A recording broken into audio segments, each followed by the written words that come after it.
সরস্বতী পুজোর দিন সকাল থেকেই মনটা বেশ খারাপ লাগছিল। তারপর হঠাৎ করেই মিষ্টি পিসি ফোন করে বলল, চল ঘুরে আসি, সবাই যাচ্ছে ঘুরতে, কেমন কেমন একটা লাগছে আমারও, চল ঘুরে আসি। তো বলা মাত্রই কাজ, আমি সুস্মিতা আর মিষ্টি পিসি করে বেরিয়ে পড়লাম। আমাদের দলে সুস্মিতাকেও টেনে নিলাম, বেচারি কেন আর বাড়িতে বসে থাকে।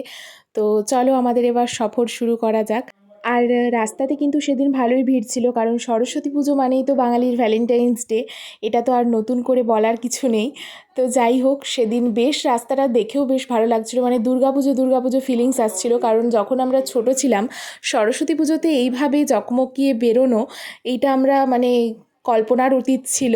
তো যাই হোক, এখন তো সরস্বতী পুজো দুর্গাপুজো যাই পুজোই হোক, এইভাবে সেজে গুজে বেরোনো একটা আলাদাই স্পেশাল মনে হয়।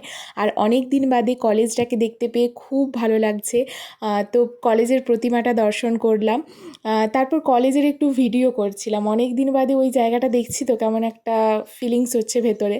তো যাই হোক, এখান থেকে বেরিয়ে চলে গেলাম কলেজিয়েট স্কুল।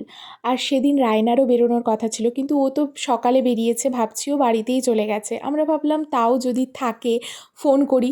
ও বাবা, গিয়ে দেখছি কলেজিয়েট স্কুলেই ও আছে, ফোন করে বলছে আমিও তো এখানেই আছি। দেখো, ভালোবাসার টান বোধহয় একেই বলে। তো যাই হোক, তারপর আমরা সবাই মিলে আবার চুটিয়ে ঘুরতে শুরু করলাম। আর হঠাৎ করেই দেখা হয়ে গেল জয়ন্তর সাথে, বহু দিন পর দেখা, ভীষণ ভালো লাগছে। যদিও জানি অনেক দিন আগে সরস্বতী পুজো চলে গেছে, কিন্তু তবুও তোমরা কেমন এনজয় করেছিলে অবশ্যই জানিও। তারপর অনেকটাই সন্ধে হয়ে যাচ্ছিল, আমরা আইসক্রিম খেয়ে এবার বাড়ির পথে রওনা দিলাম। আজকের মতো আসি, টাটা।